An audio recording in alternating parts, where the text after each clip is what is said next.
Kung kayo po ay may alagang kambing, baka o kalabaw, baka ito na yung hinahanap nyong makinarya para mapadali ang inyong pag-aalaga. Masaganang araw po sa ating lahat. Ako po ulit si Engineer Robert ng RM Metalworks. Ngayong araw, nandito yung ating mga forage chopper o yung ating mga grass chopper. Ito po yung ginagamit natin para makapag-silage po tayo o makapag-chop tayo ng mga napier, ng mga saging o yung mga katawan ng saging. Pwede din po natin itong gamitin sa katawan ng mais. Yan, at sa iba pang mga damo. Marami po nagtatanong, nalilito, nagtataka, ano po ba ang pinagkaiba ng grass chopper o ng ating forage chopper tulad nito at ng ating shredder? Yan po, yung iba po kasi ang tawag po sa ganitong makinarya ay grass shredder. Pero sa amin po, ang tawag po natin dito ay forage chopper o grass chopper. Ano po ba ang pagkakaiba ng chopper sa shredder? Alam po ninyo, meron po tayong sariling multipurpose shredder. Yan po.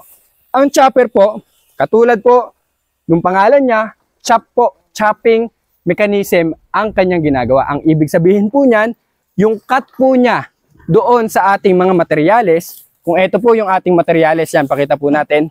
Kung ito po yung ating materyales, ang ibig sabihin po ng chop, ichina-chop po niyan perpendicular doon sa ating fiber. Ito po yung fiber ng ating halaman o ng ating napier, ng ating mais, ng ating saging. Kapag po sinabi nating chopper, china-chop po niya yan perpendiculary. Ibig sabihin po at the right angle.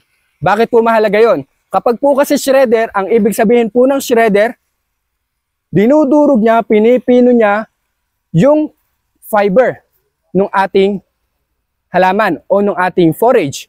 Ngayon po, kung ang alaga ninyo ay kambing at baka, maselan po sa cutting size o sa chopping length ang ating mga alagang ruminants. Dahil po, kapag po masyadong pino at masyadong bugbog yung fiber ng ating mga forages, magkakaproblema po sila sa digestion. Kaya naman po, yung disenyo ng ating forage chopper, at kaya din forage chopper yung ating tawag, dahil po sinachop niya perpendicularly ang ating fibers.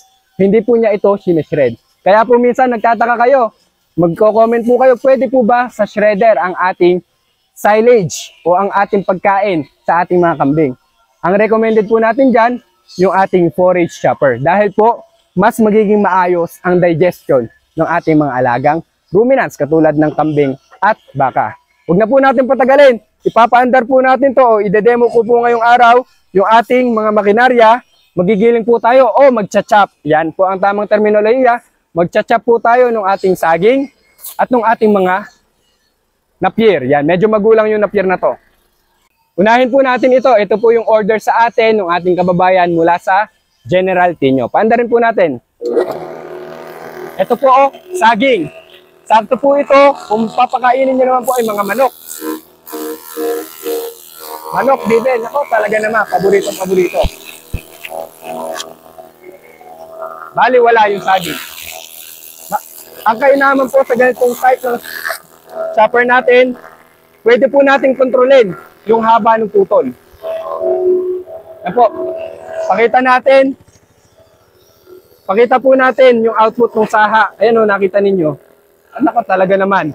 Yan ang gustong-gustong sutsutin, dut-dutin, lahat na ng terminolohiya. Yan po ang gustong-gusto ng ating mga bibi at ng mga manok. Talaga naman, gustong-gusto nila yan. Sunod po natin, napier.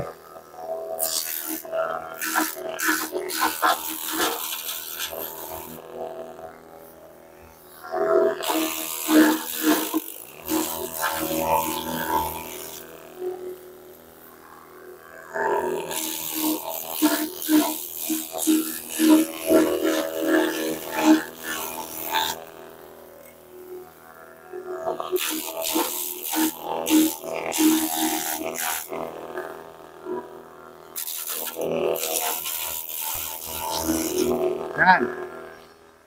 Mahalaga po na meron pa rin tayong intact na mga fiber. Bakit?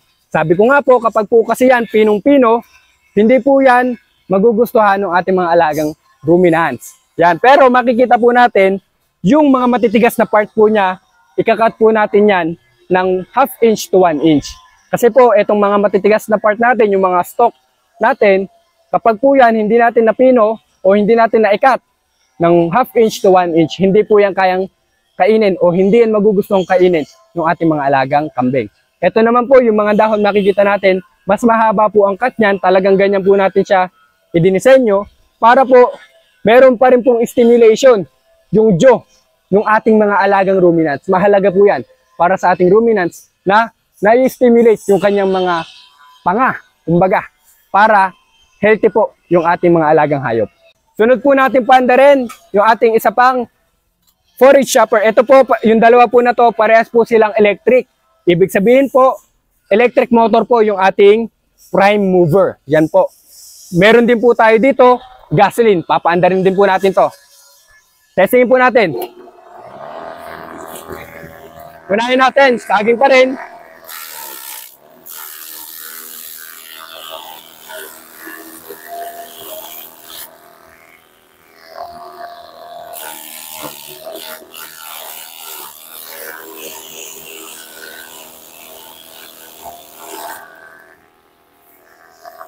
Napier. Ang titigas ng napier na to, oh. Mga napagulangan. Talaga naman, napakatitigas.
Yan. Pakita po ulit natin yung naging output. Ayan o. Yung stem, durog na durog. Ito, pakita ko sa inyo yung sinasabi ko na perpendicular cut. Kukuha ko nung dahon for better visualization. Ito po yung ating stem. Pero tingnan nyo po yung cut sa ating dahon. Yan o. Tingnan po ninyo. Perpendicular cut. Yan po ang hinahabol natin kapag sa forage chopper. Kailangan perpendicular cut po yan. Hindi niya nabugbog yung fiber natin. Mahalaga po yan para sa digestion ng ating mga ruminants. Huli po natin testingin. Ito po yung ating gasoline type na forage chopper para po sa mga farm natin, sa mga kababayan natin na walang available na kuryente sa kanilang mga farm. Siyempre, depende po yan. Kung kayo po, sa inyo po, meron pong kuryente pero gusto ninyo na nadadala-dala ninyo kung sang bahagi ng farm ninyo o ng bukid ninyo, meron po tayong gasoline type. Paandarin po natin. Salang po natin yung ating sahan ng saging.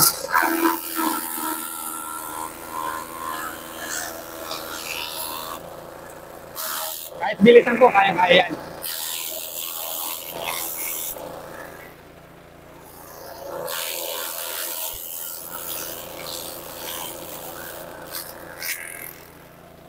Mga napier naman po ulit.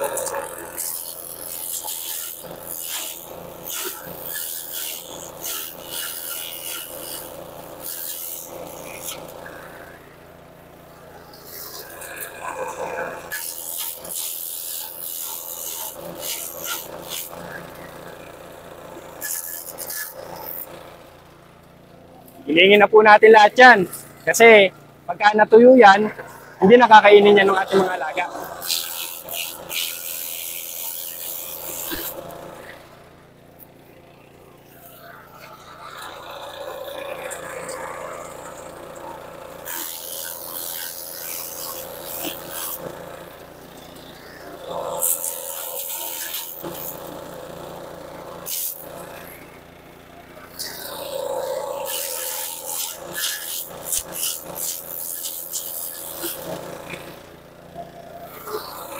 Oo, talaga.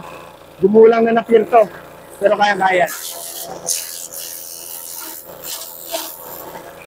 Yan po, parehas po ang cut niyan kahit gasoline type o electric type.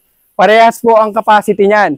Depende na lamang po kung kayo ay may kuryente sa inyong mga farm o kung sapat yung supply ng kuryente sa inyong farm. Kaya kung interested po kayo, pwede po kayong mag-message muna sa ating official Facebook page o tumawag sa mga numerong ipa-flash ko sa inyong mga screen para magkonsulta muna tayo sa ating mga marketing assistant. Nandiyan po sila Ma'am Heidi, si Ma'am Queen at si Sir Andrew. Yan po, makakausap po nila kayo kapag po tumawag kayo sa ating mga numero o sa ating Facebook page para po inquire po muna ninyo ano ba yung best fit para sa inyong farm. Yan ang kagandahan. Dito sa RM Metalworks, very flexible po tayo. Kung gusto po ninyo may motor, kung gusto po ninyo gasoline, kung gusto po ninyo walang motor at walang gasoline, dahil meron po kayong sariling mga gamit o meron na po kayong sariling motor o sariling engine, pwede po yan. Nakakapag-customize po tayo dito sa RM Metalworks. Yan po ang kagandahan. Kapag ka talagang gawang Pinoy, kapag po direct manufacturer ang kausap ninyo, dahil po kung ano po yung kailangan ninyo, makakapag-adjust po tayo. Hindi po tayo fix na kapag motor, motor lang, kapag gasoline engine lang, gasoline engine lang. Tayo po very flexible po tayo. Kung gusto po ninyo, ang brand ng engine ninyo ay Robin, kung ang brand ng engine ninyo ay Honda o yung mga generic na gasoline engine, pwede po yan. Mag-message lang po kayo o kumontak lang po kayo sa aming official Facebook page o sa mga numerong nasa inyong mga screen para po pag-usapan natin yan. Muli po, ako po si Engineer Robert ng RM Metalworks. Ito po ulit yung ating mga forage chopper. Sa susunod po nating vlog, ipapakita ko po ulit yung ating multipurpose shredder at yung ating multipurpose shredder with wood chipper. Maraming salamat po. Magkita-kita pa po tayo sa susunod nating mga vlogs.